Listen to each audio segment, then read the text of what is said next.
বন্দী, যার লগ্ন রাশি রাহু কেতুর দিশা খোঁজা হয়েছে না, তার নিজের জন্য নয়, তার পিতার জন্যে, তার ভাইয়ের জন্যে, তার স্বামীর জন্যে, তার পুত্রের জন্যে।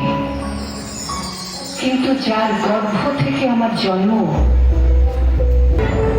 যার বাইরের চেহারা, চোখ, নাক, মুখ, রং নিয়ে দর কষাকষি, কালো না ফর্সা, খাদা না টিকলো, লম্বা না বেটি, উঠে না টানা টানা, যার মাথার বাইরেটা নিয়ে শুধু মাথা ব্যথা, মাথার ভেতরটা নিয়ে কারো কোনো মাথা ব্যথা নেই।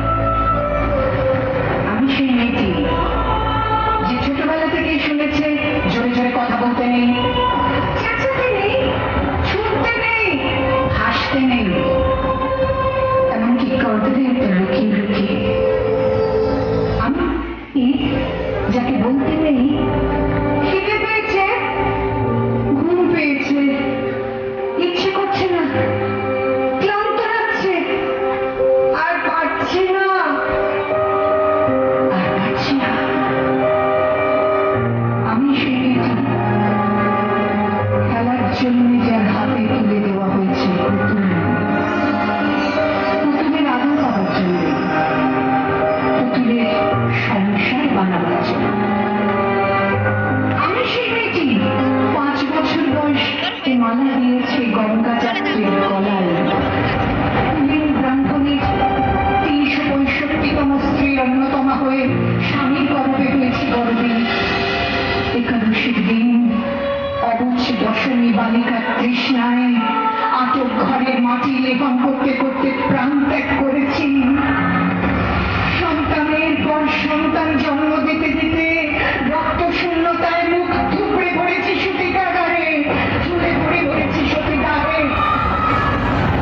সেই মেয়েটি জানেন, আমি সেই মেয়েটি যে জীবনের কয়েকটি বছর কেবল ভুলের পর ভুল, পুনরপি ভুল করে চলেছে।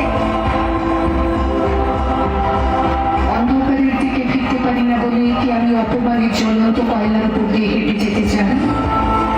যেতে চাই দুঃখের দিকে। আমি প্রণাম জানাই সেই প্রথম আগ্রহকে, জানলাম বর্ণ পরিচয়, সেই অগ্নিশুদ্ধ পরম্পরাকে, সেই সব পুরুষ রমণীকে যারা ঊনবিংশ শতকের অন্ধকারের হাতলে জ্ঞানের আলো জ্বালিয়ে এক জন্মেই আমাকে জন্ম জন্মান্তরে দরজা খুলে দিয়েছেন।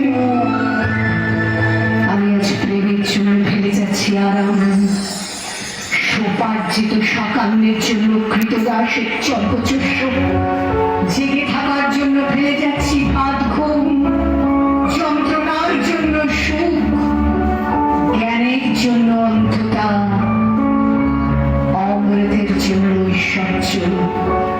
আমার হাতে জ্বলছে দিশারীদের শিক্ষার মহান আগুন। আপনারা নিজের তর্ক